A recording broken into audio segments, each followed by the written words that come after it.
Bismillahirrahmanirrahim. Assalamualaikum warahmatullahi wabarakatuh. Dengan ini kami Walinada Majidatul Mawaddah akan membahas tentang pola bimbingan santri di pondok pesantren. Pengertian bimbingan santri. Bimbingan santri di pondok pesantren adalah proses pembinaan yang dilakukan secara terpadu antara aspek spiritual, intelektual, sosial, dan emosional santri untuk membantu mereka mencapai kematangan pribadi dan kemandirian hidup sesuai ajaran Islam. Bimbingan ini tidak hanya berupa pengajaran formal di kelas, tetapi juga mencakup pengawasan moral, penguatan karakter, serta pendampingan keseharian santri di lingkungan pesantren.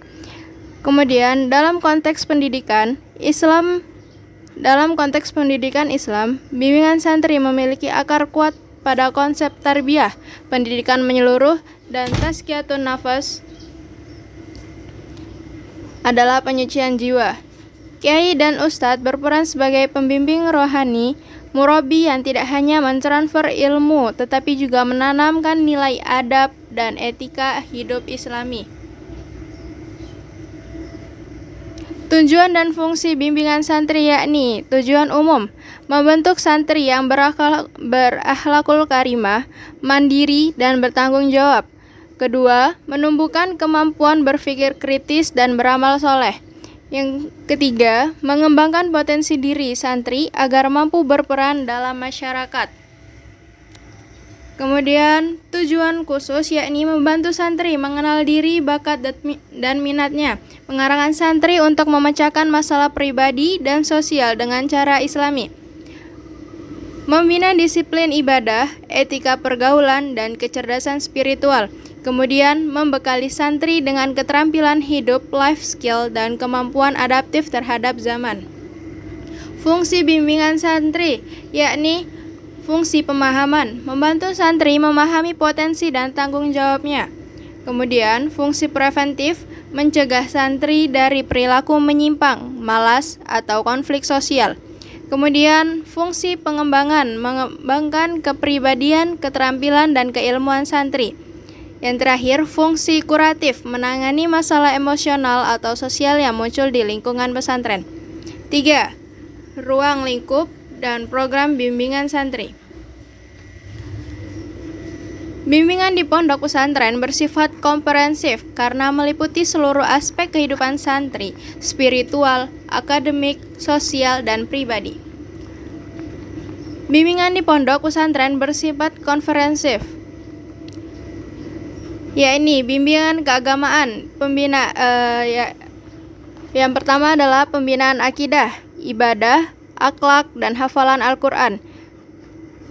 Selanjutnya, pencerahan spiritual melalui majelis zikir, pengajian, dan halaqah. Bimbingan akademik, yakni melalui pendampingan belajar, manajemen waktu, dan strategi hafalan kitab. Kemudian, pengembangan kemampuan berpikir kritis dan menulis ilmiah. Bimbingan pribadi dan sosial, yakni untuk pembentukan kepribadian Islami, disiplin, dan tanggung jawab sosial, penanaman nilai ukhuwah Islamiyah dan etika bermasyarakat. Kemudian, bimbingan karir dan kemandirian, yakni pembekalan keterampilan wirausaha, teknologi, dan pengabdian masyarakat. Kemudian, program bimbingan santri. Program bimbingan biasanya disusun dalam bentuk kegiatan rutin dan periodik seperti 1. Taklim dan kajian kitab, fokus pada penguatan ilmu dan agama. Kemudian mentoring dan halaqah, pendamping rohani oleh ustadz atau ustazah senior. 3. Muhasabah dan pembinaan akhlak, evaluasi spiritual dan etika. Yang keempat, kegiatan kemandirian, yakni tugas kebersihan, organisasi santri, dan pelatihan keterampilan. Selanjutnya, bimbingan konseling Islam atau BKI, penanganan masalah pribadi dan sosial santri oleh ustadz atau ustazah pembimbing. Kemudian layanan karir, pembinaan pasca lulus dan pengabdian masyarakat. 4. Quantum learning dan quantum teaching dalam pembelajaran pesantren.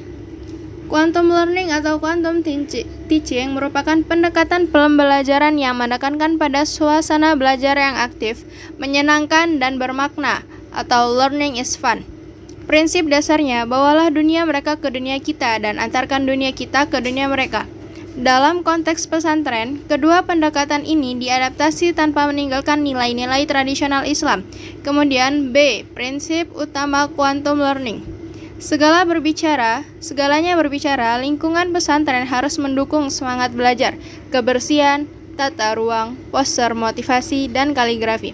Segalanya bertujuan untuk setiap kegiatan ngaji, hafalan, ataupun olahraga mengandung nilai pembelajaran. Kemudian pengalaman sebelum konsep, santri belajar dengan praktik langsung, misalnya khutbah, maupun berdiskusi atau hikmah masyarakat. Kemudian, akui setiap hasil usaha santri, diberi penghargaan atas kemajuan, bukan hanya hasil. C. Quantum teaching dalam pesantren. Quantum teaching lebih menekankan pada cara ustazah atau kiai mengajar dan berinteraksi dengan santri atau santriwati agar proses belajar menjadi efektif dan inspiratif.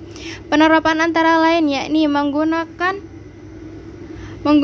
metode active learning, diskusi tanya jawab atau simulasi, mengaitkan ilmu agama dengan realitas kehidupan santri, menggunakan media visual, kisah-kisah Islam dan pendekatan emosional, menumbuhkan rasa ingin tahu dan cinta alam dan cinta ilmu pada santri. Integrasi bimbingan dan pelajar di pesantren.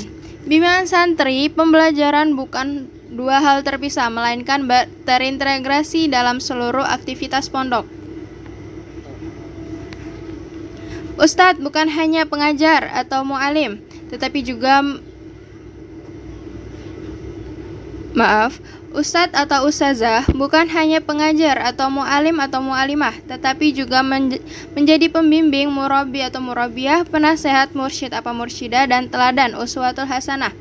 Pola bimbingan dilakukan melalui 1. Keteladanan sehari-hari, 2. Pembiasaan ibadah, berjamaah dan musyawarah, 3. Pendampingan akademik dan spiritual secara terus-menerus. Dengan demikian, quantum learning dan quantum teaching memperkuat peran tradisional pesantren dan membentuk santri yang berilmu, berakhlak, dan adaptif terhadap perubahan zaman. Kemudian kesimpulan, bimbingan santri di pesantren mencakup aspek spiritual, akademik, sosial, dan karir. Tujuannya adalah membentuk santri berkarakter Islami, mandiri, dan berdaya saing. Ketiga, quantum learning dan quantum teaching melengkapi metode tradisional pesantren dengan pendekatan modern yang interaktif dan inspiratif. Keempat, pola bimbingan terpadu ini menjadikan pesantren bukan hanya lembaga pendidikan agama, tetapi juga pusat pembentukan peradaban dan kepribadian bangsa. Sekian dari kami. Terima kasih. Wassalamualaikum warahmatullahi wabarakatuh.